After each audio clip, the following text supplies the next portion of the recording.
Bonjour, aujourd'hui nous allons commencer le 8e chapitre qui portera sur les fonctions linéaires et la proportionnalité.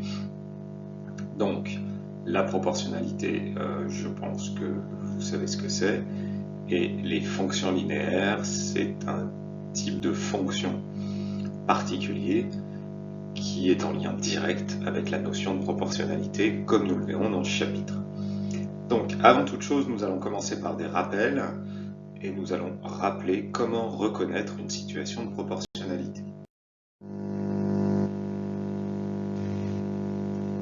Donc, il y a plusieurs contextes dans lesquels on peut être amené à reconnaître une situation de proportionnalité. Le premier contexte que nous allons étudier, c'est dans un tableau de valeurs.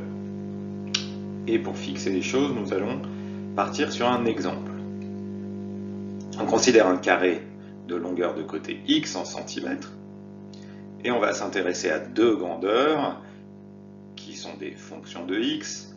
On va s'intéresser au périmètre du carré, P, c'est-à-dire la longueur de son contour, et l'aire du carré. Et on va remplir deux tableaux de valeurs qui donnent le périmètre et l'aire de ce carré si x fait 1 cm, 2 cm, 3 cm ou 4 cm. Pour le périmètre, les valeurs suivantes. Si x fait 1 cm, le périmètre du carré fait 4 cm. Si x fait 1 cm, la longueur du contour du carré fait bien 1 plus 1 plus 1 plus 1, ça fait 4. Si x fait 2 cm, 2 plus 2 plus 2 plus 2, ça fait 8.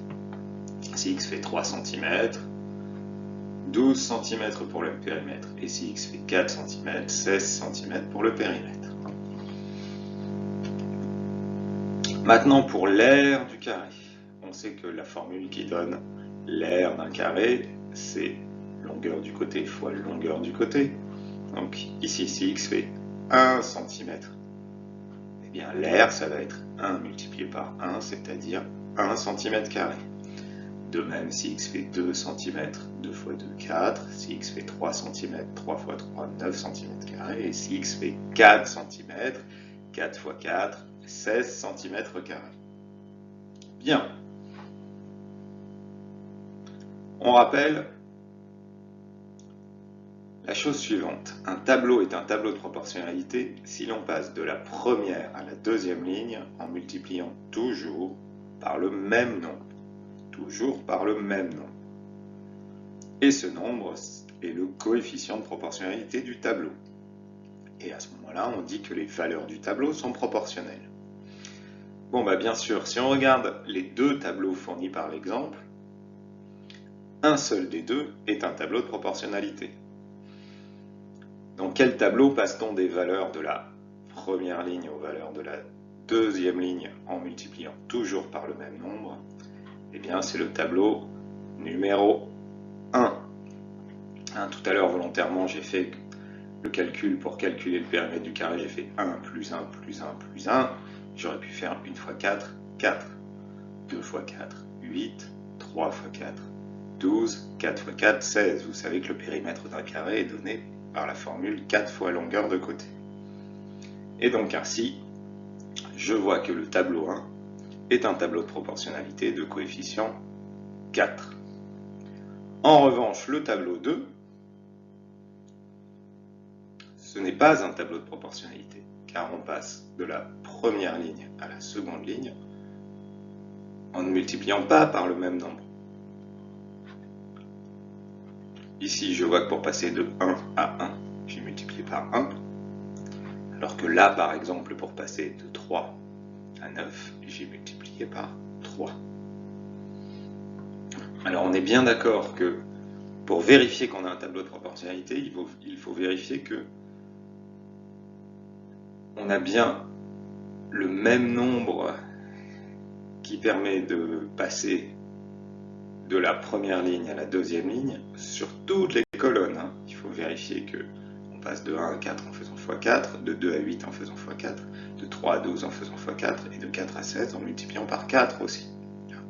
Alors, je vous signale d'ailleurs qu'une autre manière de vérifier, c'est de faire 4 divisé par 1, ça fait 4, 8 divisé par 2, ça fait 4, 13 divisé par 3, ça fait 4, 16 divisé par 4, ça fait 4.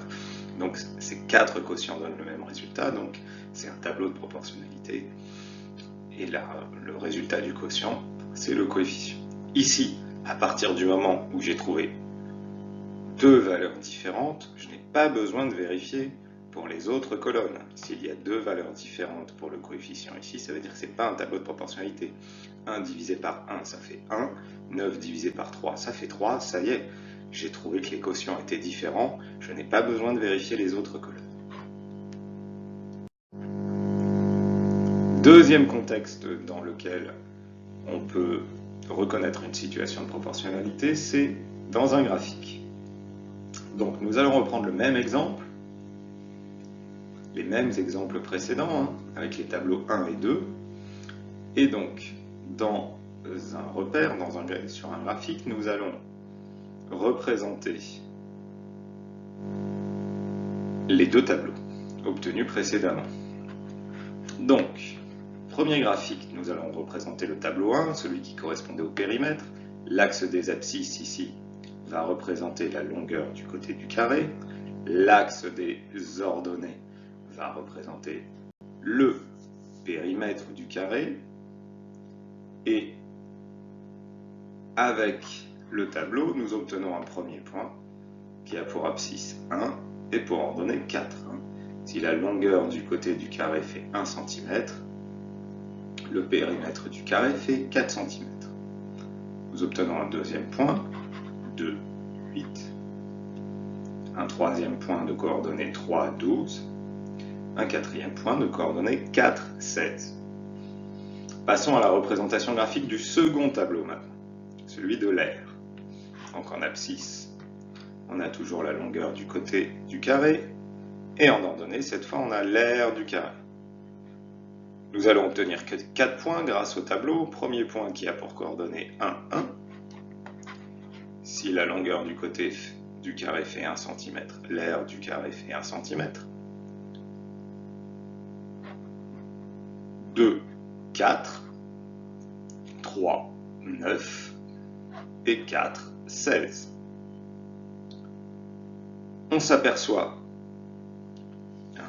que sur le premier graphique qui correspond au tableau de proportionnalité, nous avons obtenu 4 points qui étaient alignés, qui étaient sur une même droite, et en plus, la droite qui passe par ces 4 points passe également par l'origine du repère.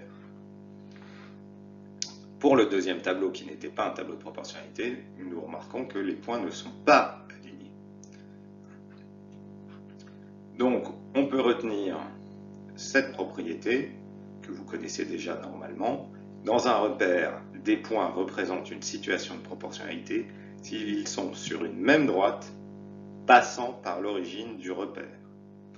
Donc on est bien d'accord que pour que des points représentent une situation de proportionnalité, il faut deux éléments, que ces points soient alignés, qu'ils sont sur une même droite, et que la droite, qui passe par ces points, passe également par l'origine du repère. Donc, si vous obtenez une représentation graphique, si vous obtenez des points soit qui ne sont pas alignés, soit qui sont alignés mais qui forment une droite qui ne passe pas par l'origine du repère, alors on n'a pas une situation de proportionnalité. Voilà.